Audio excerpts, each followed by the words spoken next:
John Smith with us right now. Last time we had him on camera was not for a very good situation. He flipped his 305 sprint car in a heat race, had contact with another car, and really took quite the tumble.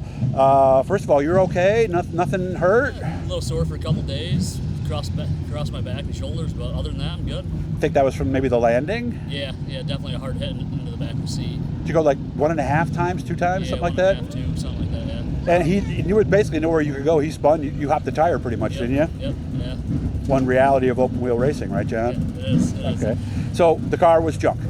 The frame's bent. We'll take it down, get it in the jig and get it fixed, but for the sake of getting back on the track, it would have been a month and a half before we got it back. So we went out and called Steve Glover on Sunday.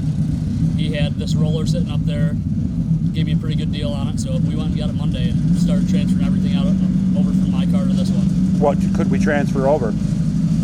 Had to put all the steering gear in it, engine, fuel, fuel pump, seat, wings over.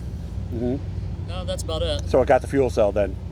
Yeah, got the fuel cell on mine, yep. Yeah, because I remember looking at the back of it and wondering, because just because we see it crushed a little bit, does that mean it's bad automatically? No, but it tore the mounts out, so. Oh, okay. The bladder's okay, but the shell itself is bad. So the bladder was transferred over from the other one? Steve had a bladder for me. Oh, okay. All right. So it must have made for a busy week. It was. It was a lot of late nights. When did we finish? This morning, about 11 Really? o'clock. Yeah. Why, what were the last things we had to do this morning, John? Just fire it up, and my girlfriend put some black vinyl down the side of it to cover some of the ugly body panels we got with it. Gotcha. Okay. And you live in the country, I take it? We didn't fire it up down Main Street or something like that? Yeah, we fired it right up the road in front of the house, so we wake everybody up when we do it. And I've talked to enough guys who have done that over the years. They say even if the police do show up, they kind of give you a pass almost, yeah, they usually take a trip around the car and look and laugh and go. That's what everybody said. They go, what is this thing? You know, a lot of, what do you got for a motor? Right? Usually that's all they just want to let you know that they saw you do it, and let's not make this a habit. Is pretty much about the message I think the translation is, right? Yeah, definitely. So how much do we know about this car then? It was originally bought by Jared Zimbardi.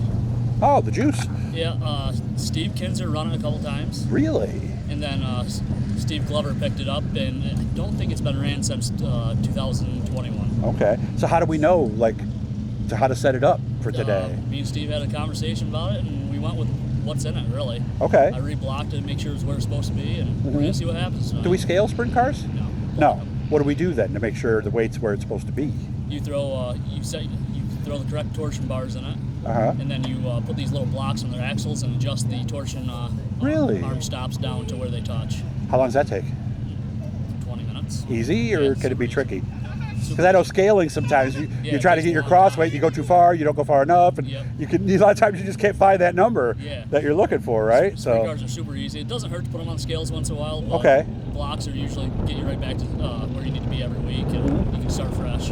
I know you got a lot of people to thank, but I think we got to start with that lady right over there. I'm not going to put her on camera because I don't know her that well, but if I did, I would. But next time I'll do that. Okay, so be ready next time. But it sounds like she did a lot to help you this week. She did a ton. My girlfriend Brianna, my boys Levi and Briston. There you go. Mom and Dad, they were up all week helping. My grandfather, grandmother, Steve Glover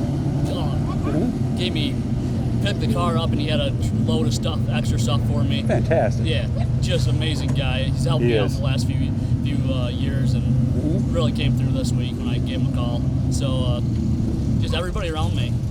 Damien's here this week helping me with the boys, keep them rounded up. And good. It's really a team effort. Well, let's keep the wheels on the ground today, and hopefully go out and get a nice top 5. And of course, how many are here? I think we're maybe 10-ish. Yeah. 12, I don't know. Yeah, because were you going to go to Thunder? That was the original plan, but with having a new car. Yeah, that's the last thing we want to do. Yeah, get it dialed in, make sure it's right. Yeah, so get a couple weeks here, and we'll venture out after. Yeah, and the reason there's 10 guys is because there's actually a CRSA race today at Thunder Mountain. They rained out last night, and what the guys had 48 at Weedsport, right? Yeah. Why is this class doing so well? Because it's not cheap. I don't care what anybody says. Cheap compared to other sprint cars, I guess. Right, but still. No, it's not cheap. It's got 50,000 in these things, right? At least 30. At least 30? Yeah. Okay. Some have 50,000. Yeah. Oh, yeah. Okay. We're lower budget here. Okay. I hope it goes well for you, man, Thank and you. have fun. Guys, make sure to subscribe, turn on the notifications. We've got a lot of good stuff for you here today at Canandaigua. And I'm not going to see you on the track at the heat race tonight, so have fun, okay? All right. Thank you.